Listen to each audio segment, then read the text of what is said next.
connaissez Habbo Hotel? C'est un jeu où on peut décorer notre appartement et visiter celui des autres utilisateurs. Tu te connectais, tu améliorais ton appartement et t'allais visiter celui de tes potes. Mais aujourd'hui, le jeu a presque disparu et on n'en entend plus parler. Alors aujourd'hui, je vais vous expliquer la chute inévitable de Habbo Hotel.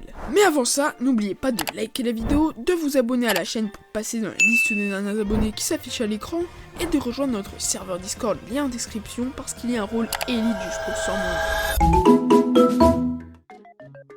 Habbo est un jeu créé en 2000 par Soulake. C'est un sorte de réseau social dans un monde isométrique. On s'y faisait des amis, on y formait des couples, on gérait des mafias, des clans et même des hôtels clandestins. Et de 2007 à 2012, Habbo avait des millions d'utilisateurs, des soirées à n'en plus finir et un système économique interne qui fonctionnait comme une vraie bourse. Et ça, c'était avant. Et le début de la fin, c'est 2012. Une enquête de Channel 4 met en lumière un problème dramatique.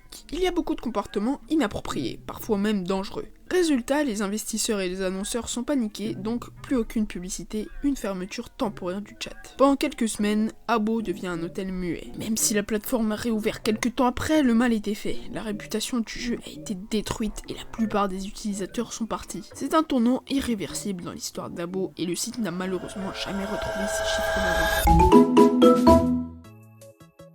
Habbo était déjà rempli de microtransactions, mais le studio qui a créé le jeu Soulake voulait de l'argent, et ils ont décidé d'augmenter le prix de la monnaie du jeu, les crédits.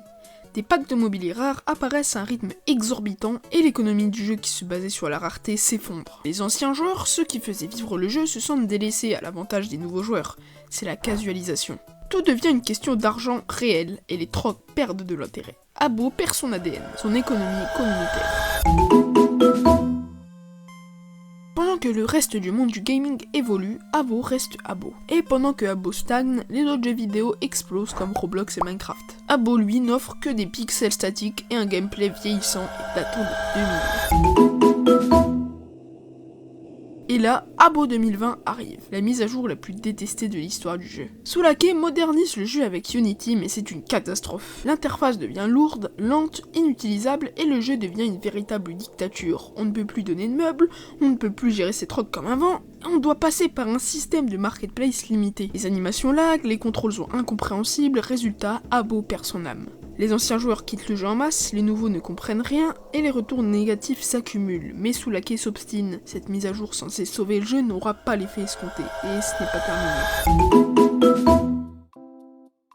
Et comme si ça ne suffisait pas, Habbo tente en 2021 un virage improbable, les NFT. Je ne rigole pas, la plateforme a réellement lancé des avatars et meubles NFT vendus en crypto-monnaie. Et si vous n'avez toujours pas vu le problème, laissez-moi vous expliquer. C'est simple, la communauté ne veut pas de crypto, et les joueurs veulent juste un jeu vivant et convivial, pas un jeu bourré de microtransactions et de NFT. Résultat, une fracture totale dans la communauté, un bad buzz monumental et aucune amélioration du gameplay. Enfin bref, c'est encore un move incompréhensible de la part de Soulake qui a accéléré la chute de Habbo.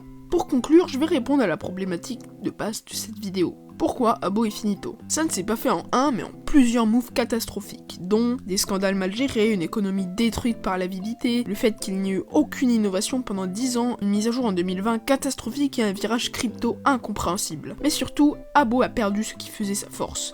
Ses joueurs, sa créativité, son aspect social et sa liberté. En voulant contrôler, rentabiliser et moderniser à tout prix, ils ont détruit ce qui rendait l'expérience magique.